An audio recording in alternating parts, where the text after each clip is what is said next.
What's going on, guys? I hope you're having an amazing day. So in this interview, I sit down with Berman, the king of cold email. We dive into all things email deliverability, the future of cold email in 2024, and also Alex's philosophies on business and life, which are incredibly interesting. Stick around to the end. You don't want to miss this one. Hope you enjoy. So obviously this man needs no introduction, the cold email king, Berman. Thanks for joining me. Thanks for having me. Awesome, man. Awesome.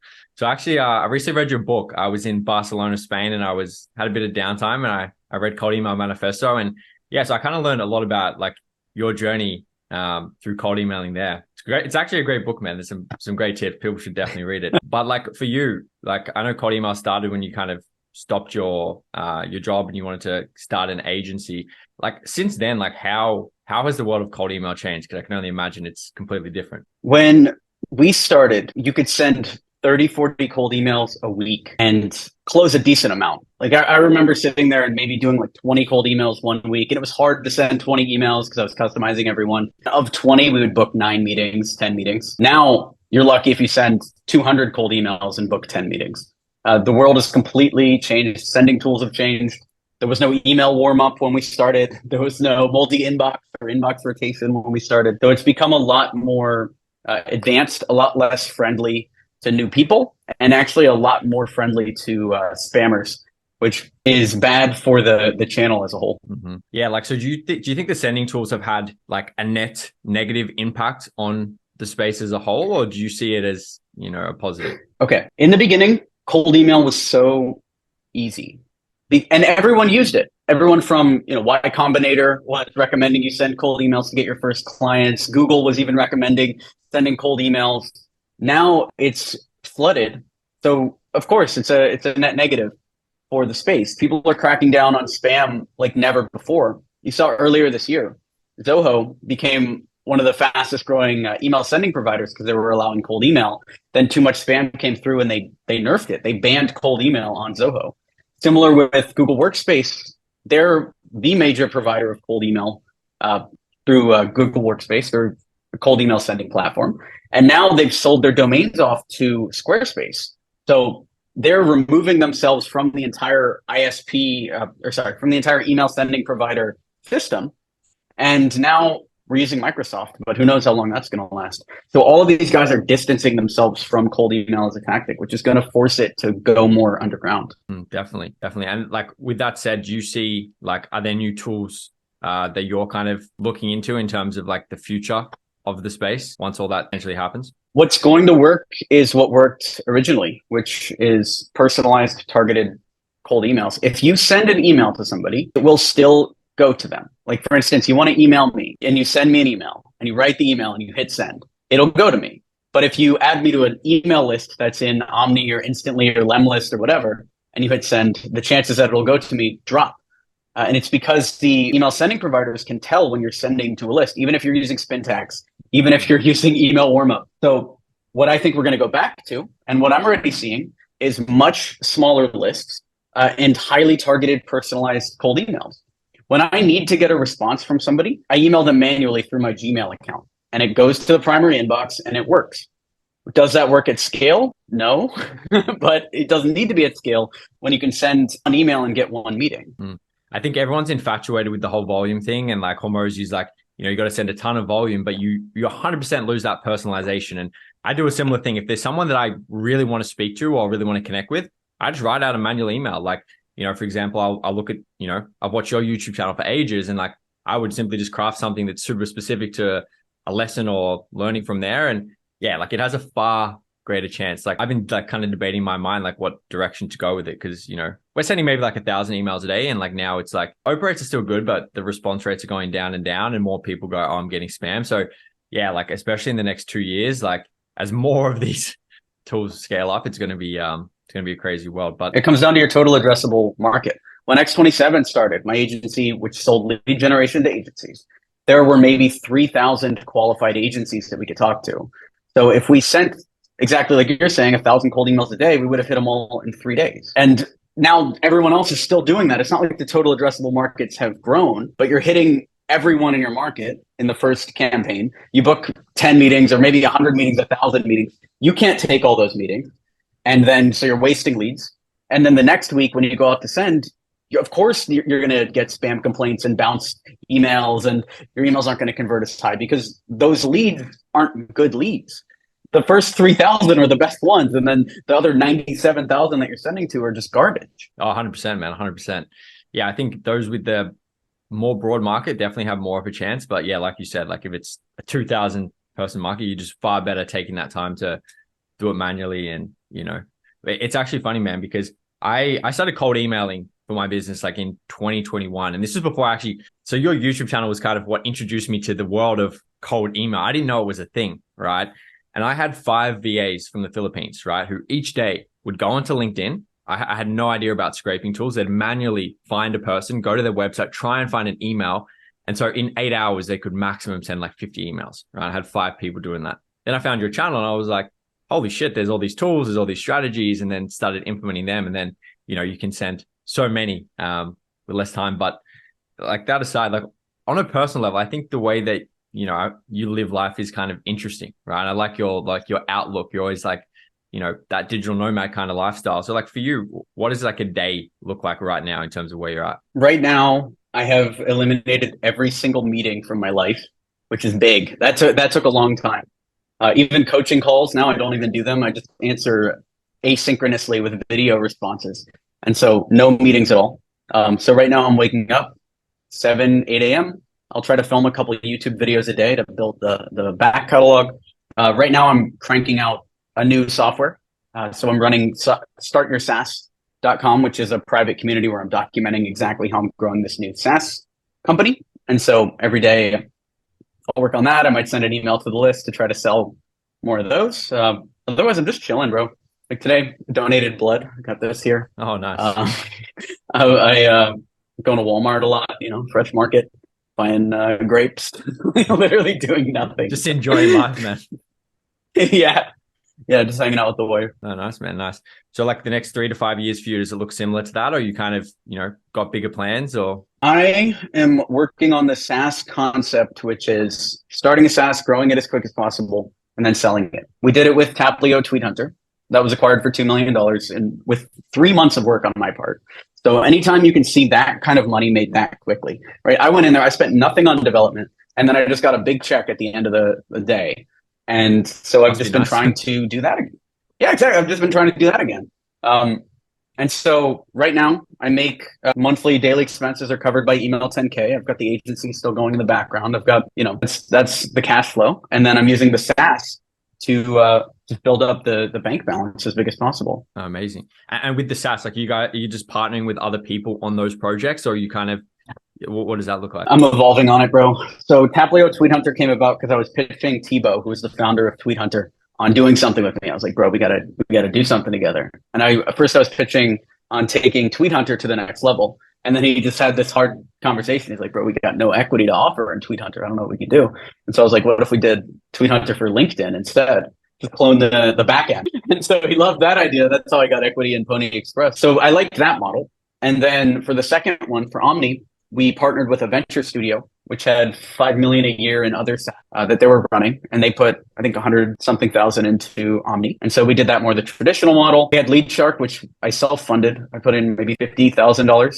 We sold it for 100. And then for this new one on Start Your SaaS, which is a confidential one, I'm spending less than $5,000 to build it, keeping all the equity and just growing from there. So I'm experimenting with a bunch of different models. My hope is that the last model works the best, because if you own 100% equity and you sell for $5 million, I mean, that's $5 million in your pocket. You don't just split it with anybody. So that's what I'm going for. Nice, man. Nice. I know you said you can't speak much about the Start Your SaaS. Is it kind of like if I was to guess, something like in the no code base / education on SaaS? Completely, or did I miss the mark completely? Okay. So I'll tell you the theory and you can kind of guess what I'm building from there. So for Omni, this is the theory I'm working on with SaaS. So a lot of people go out there and they don't know how to validate their ideas. They validate their SaaS idea usually by spinning up a landing page and collecting email addresses. What I found is the best way to validate a SaaS idea is to create a course or a private community about that idea and sell tickets or sell copies of that course. So for LinkedIn X, we sold, or for Taplio, which is a LinkedIn content tool, we sold LinkedIn X, right, which was a LinkedIn course. For Omni, which is a cold email sending tool, we sold Cold Email University. And for this new SaaS, question mark SaaS, the validation for that is the Start Your SaaS community itself. So we're selling tickets for $99 to $199. And every single sale on that is validation for the actual SaaS itself. So the SaaS is going to help you for your SaaS. Interesting. Well, we might have to have a conversation because I actually have a software that I want to build. I don't want to say like cockily that I know it's going to work because I know I know the exact tools out there. I've met the founders. They don't market it. And they're making like $10 million a year, and it's the worst UX I've ever seen. And I'm like, bro, if I could figure out how to do this, then like I already know exactly how I would grow it. Cold email, of course. There's no other way. Yeah, man. No, nice. So you spent a bit of time in India recently. Like, have you been there before? Like, it seems like it's kind of a place that has like I guess a big importance to you. I went out there for the first time in 2021, and I had a team out there, a bunch of people. And I went out there first because I was just trying to get away from Vegas. Me and my friend were working out in a back room of one of the Vegas hotels. And apparently you're not allowed to go in the restricted area. They got banned from Wow. from the entire Vegas strip. And so I loved Las Vegas, bro. And then I couldn't go to any of my favorite hotels. So I just decided to leave the country. And I went right to India. And I met my team out there. They're all great people. What I realized out there is I was paying this guy maybe $1,000 a month full time. And I thought that was underpayment. But when I got there, I realized he wasn't just supporting himself off that salary. He was supporting him, his wife, his newborn daughter, his two sisters, his mom, his dad, and his grandma, all on the same salary. And so I just realized the amount of impact that the money that I was paying could have. So of course I started paying him more. He ended up making close to 6 figures USD a year after I met him and everything. And so we just started growing the team out there, and I just started living out in India. I was there for 2.5 years. Basically, since 2021 until now in 2023, I was only away from India for 6 months. And that was to go to the UK. I was in the UK for 6 months for Lead Shark. But besides that, I love India, bro. And I love all the people there. My wife is from Himachal, which is up in the Himalayas. And so last time I was there, ended up meeting her in February, got married in February also. And then came on back here, went to Japan, came on back. So I love India. Right now, though, I have no team for the personal brand. I've fired every single person in my company. It's just me. Why is and that? I even edit my own YouTube videos. Because what I realized is the team is very good at scaling what works. Meaning, they want me to make cold email videos over and over again, bro. 5 lead generation tactics in 2023 worked 2 months ago. Make it again. Best cold emailing tools worked last week. Let's make it next week, type of thing. But when I was looking back at my back catalog of content, the only reason we started talking about cold email in the first place is because we stumbled into it via a series of experimentation via videos. So I needed full freedom in the content, and I didn't want to feel burnt out. I didn't want to do anything like that. So if you watch the new videos, it's literally just this background filmed from my webcam. This is a 720p webcam. I just bought a 1080p webcam. It's coming soon. And I'm just riffing into the camera, just full freedom. And the weirdest thing is my income has not gone down $1. The only thing that's gone up is my profit since I fired everybody on the team. So that's my new recommendation is if you have a lot of people in your team, try firing all of them and see what happens. You have such an interesting approach on that, man. Like, because I've seen you put up a few posts like on Twitter where it's like, if someone's fucking up, just fire them. Right. Like for me, I struggle to do that because I always feel bad. I guess that's probably like a negative trait. But like, so for you, like, it's just like, if it's even something that you think, oh, it's probably not worth it, you just literally just pull the trigger. Oh, was it? Warren Buffett had this piece of advice. He said, stop sucking your thumb, which means if you know that you have something you got to do, you have to do it because every second you spend thinking about it is a wasted second. And it took me a long time to decide to fire this team. I was with the team. They were underperforming for maybe a year or a year and a half. I had a very hard time firing everybody as well. But the second I made the decision, I felt better. And that's why I'm a big advocate for firing fast and making these kind of decisions as fast as possible, because on the other side of the decision is pure bliss and pure joy. But right before you make the decision, it feels like it's the scariest thing in the world, bro. I felt like I was trapped, like almost like I was working for the team instead of the team was working for me. But as soon as I cut them loose, full freedom. Nothing was standing in my way. It's all just stuff we make up in our head. Yeah, no, definitely. Like, and they're all happier. They're all doing their own things. They all have better new jobs. If they're good at what they do, then they'll go find a better job. If you were giving them a better job than they deserve, then I mean that's just charity on your point. And I like giving charity to people that deserve it, not to my workers. Yeah, I agree. 100%, man. 100%.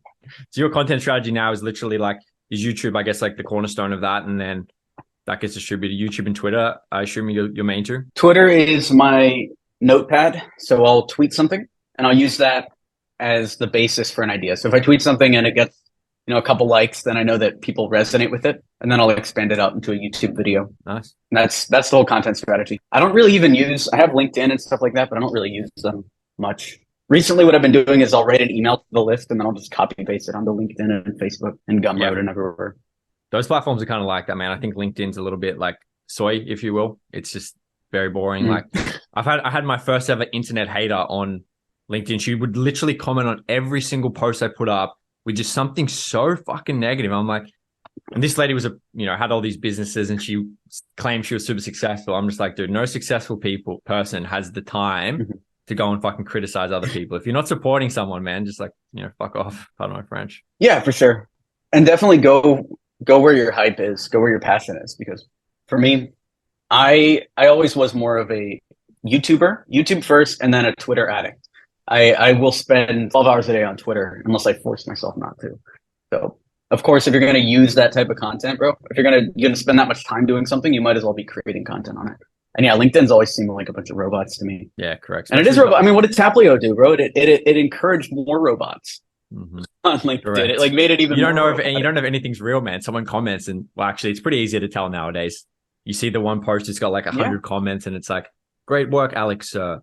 Sir, Alex, great work," and it's just the same fucking thing. Even that's better than the nonsense that the AI creates, bro. Like the AI is gonna restate the post. Like I'll be like, "Hustle harder," and then the post is like, "It's very important to hustle as strongly as you can throughout the entire day." Like, what the fuck am I supposed to do with this comment, bro? Oh my God. People aren't thinking this stuff through, and it's only hurting them. For most of these people, they'd be better off publishing nothing than publishing these AI-driven comments, because what you're going to get with the AI comments is you're going to get muted. And then when it's time for you to actually post something of value, no one's going to see your post because all of the people that would have helped you have now muted you because you've been spamming them for the last 6-7 months. Yeah, I think the AI stuff is definitely super powerful in the way that it allows you to expand on your own knowledge and mind. But at the same time, like I think it can genuinely hurt you, your brand, and like even just like a net negative, like the cold email stuff. Like when everyone's putting up AI content, like what's the point? Like I think that's where the ability to storytell and even copywriting is like going to stand out for those people who do it even more now, because there's going to be so much clutter of crap that there's going to be a few people that can really shine through. For the final writing, it always has to be, at least for me, it always has to be a human. So today I sent an email to our list and I wrote it out. I just wrote the email. Then I put it into GPT and I was like, edit this for grammar and spelling. That's all I put. And then GPT somehow ruined the email. I don't know how it did it, but every time I send an email that the AI touches even a little bit, it underperforms things that I write. Even if what I write has typos in it or grammatical errors or whatever, the AI content always underperforms. I do use it for research. So I did make a YouTube video today that was about when to sell your business.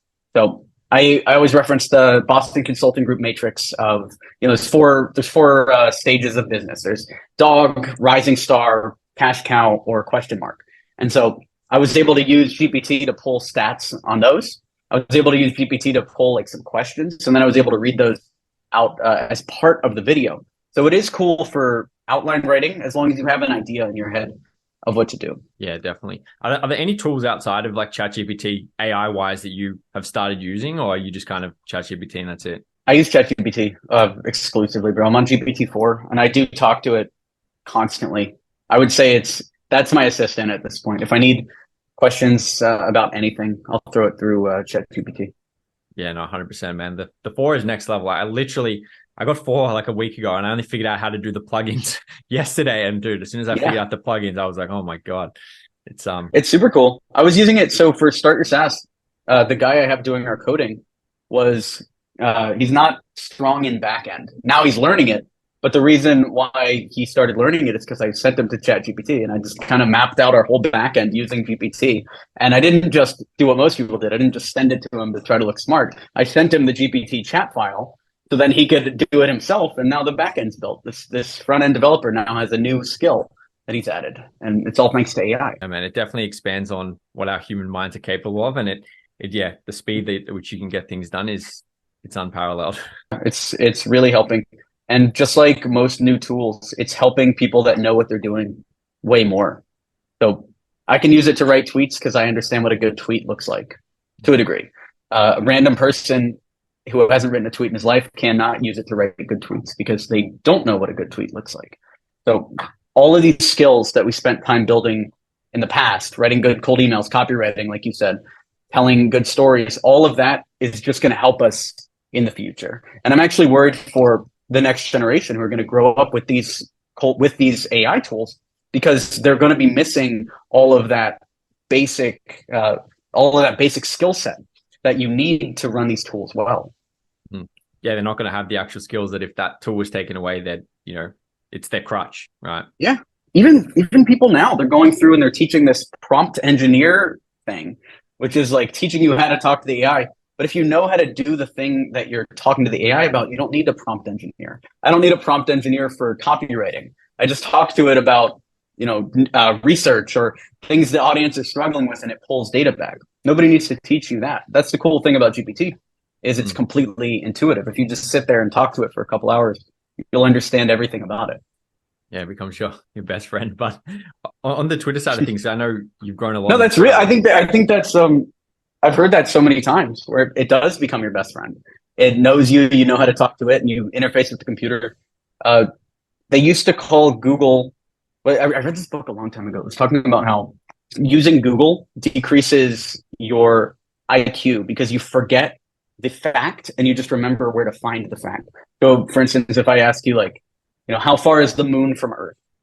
In the past, you might have that stat. You might be like 18 million miles or whatever it is. But now you're like, how far is the moon from Earth? Oh, well, I'll just go to Google and search it in. And that's where your mind goes. Now my mind has shifted. And it's like, oh, let me just ask ChatGPT. So we are replacing a big part of our brain with the AI. And it should be good. I think it'll end up better for all of us. No, I don't know. I am just worried about Neuralink, the next Elon generation. Gonna plug us in. Maybe, and then I'll just make it faster. I don't trust that, but we'll see. I don't know if I'll put a chip in my head, bro. Hell no. That's where it's too far. Anything with like a chip like in your wrist, like to pay for stuff or like something like that, like absolutely not. I think when that starts to violate the natural human condition, I think that's when we say, hey, let's draw a big line in the sand there. Yeah, and it's scary how they can rebrand something. So for instance, nobody would be on board with billionaires putting a chip in your head until Elon Musk is out there talking about Neuralink and how it'll help you search the internet faster. Now everybody wants to put a chip in their head the same way. It's crazy how they can rebrand something and then take a horrible idea and get everybody on board with it. Yeah, I think it's interesting how they position Musk in terms of the world. Like, if you're like, I don't know, like how down the conspiracy side of things you sort of believe, but like, I think that Elon has been used almost like as a pawn, if you will. He's like the savior, but he's actually doing something that's like pretty cool. He's I'm surprised they don't support him more. He seemed like he's aligned with the elite's objectives, electric cars, but that's how they do it. They at some point like he's not positioned with them, and like it's almost like a decoy, if you will. Mm-hmm. Who knows? It's either a decoy or they turned on him at some point, or who knows what's going on, or maybe there are no. I'm still of the opinion there is no Illuminati, there are no global elites, and it's just a bunch of humans fumbling around. Because if you ever go to like a big corporation, they're not run by the Illuminati. It really is a bunch of like Karens and fat people that are high on sugar and like people that are on Xanax. Like that's literally what is running corporations across the country. And when you put enough of those people together, you get the world. I guess one final question before we kind of wrap things up. Like obviously, a lot of people on Twitter were running like Twitter follower ads, right? Now Elon has disabled that. Like what, have you implemented other strategies outside of that are, working good? Yeah, for a while I was hired Legacy Builder. I guess it's LB. I don't know what his name on Twitter is now, Clifton or something. I hired him. I was paying him like $2-3K a month to grow my Twitter. I think he was doing paid retweets as the strategy. That was working pretty well. Now I use nothing. Now I just tweet stuff and see if it hits. Nice. Keep it simple. Mm-hmm. Awesome. Well, good content's going to resonate. That's the thing. Me and my wife have a family channel, Berman on Instagram. That gets like You've been 5-6 popping million. Yeah. Yeah, dude, it's going really good. My top video has like 20 million organic views, and all that's organic. There's no ads. And so what I learned from that is if you post content that resonates, that's good, it just spreads. And so the business that I am in is actually just, it's more like the gambling business than anything. I'm just trying to create a piece of content that's so good that it'll go viral and lift everything else up. And when that happens, you don't need ads. You don't need to force anything down people's throats. It'll just hit. And so we're here mining for that piece of content. At some point we forgot that.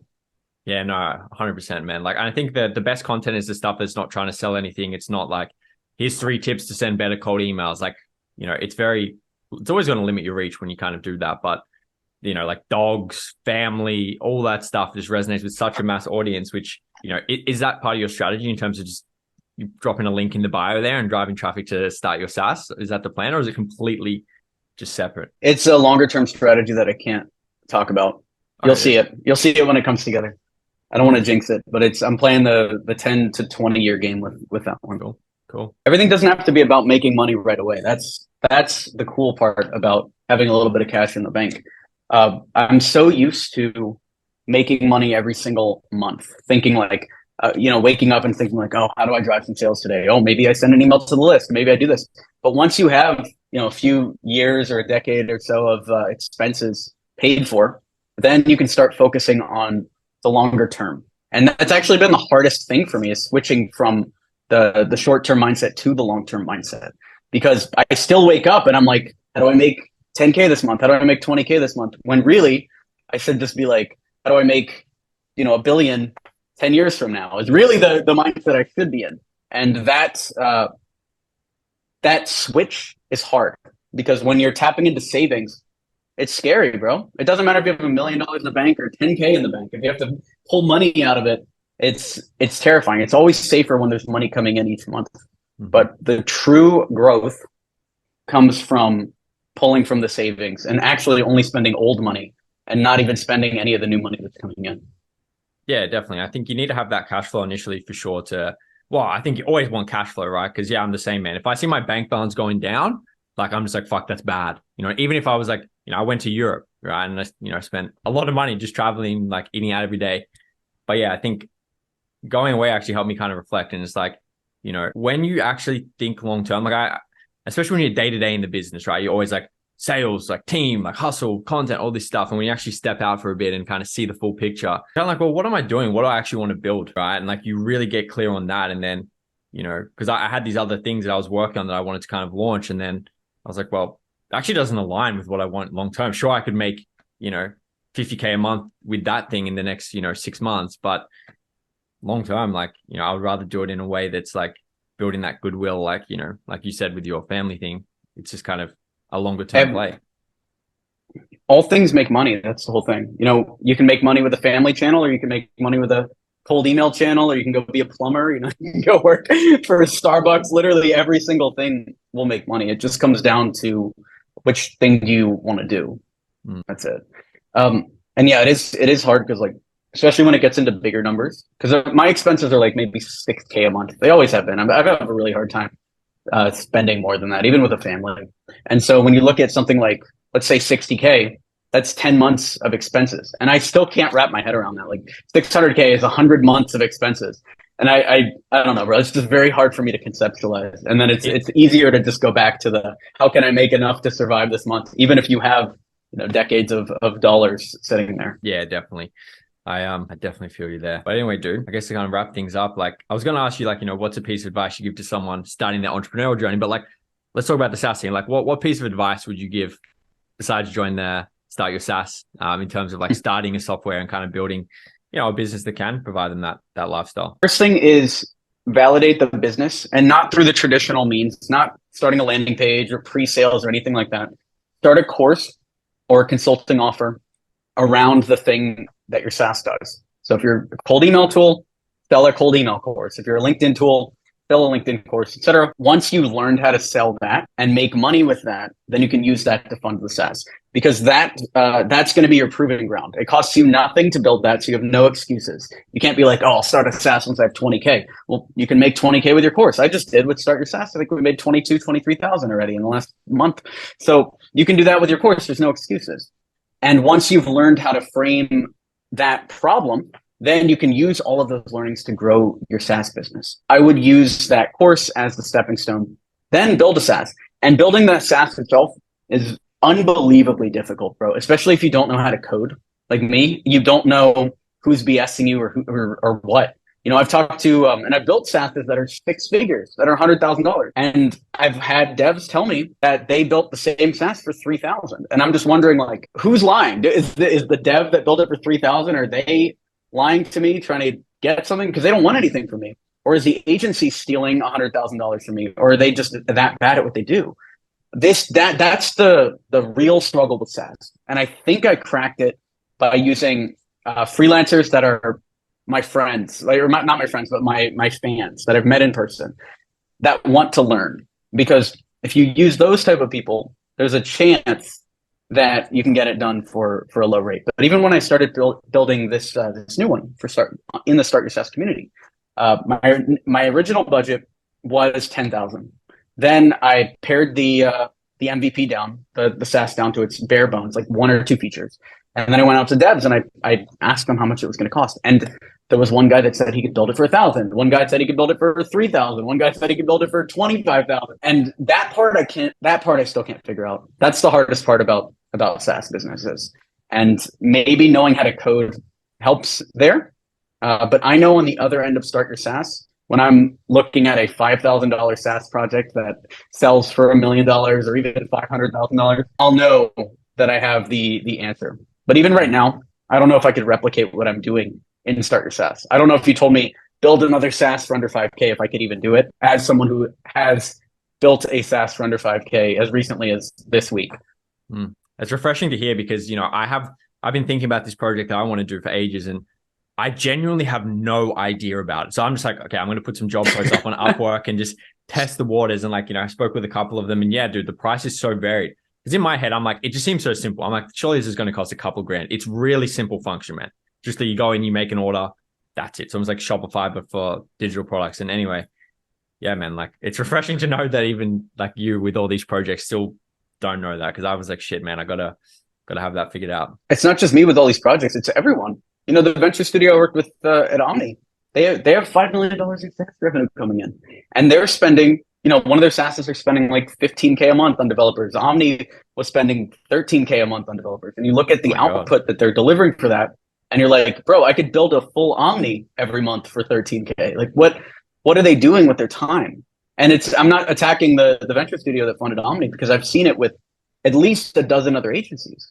I don't know. Maybe the agency concept's flawed. I do not know. Maybe agile development is flawed. There's something broken that I still haven't figured out. But I do know you can get your dev done for 95% cheaper than what anybody is pitching you out there. You just have to go find the right developers. Yeah, awesome, man. Well, dude, thanks so much for joining me. Appreciate the time, and yeah, excited to see the next projects. Sounds good. All right, Lewis. Thanks for having me. Thanks, man.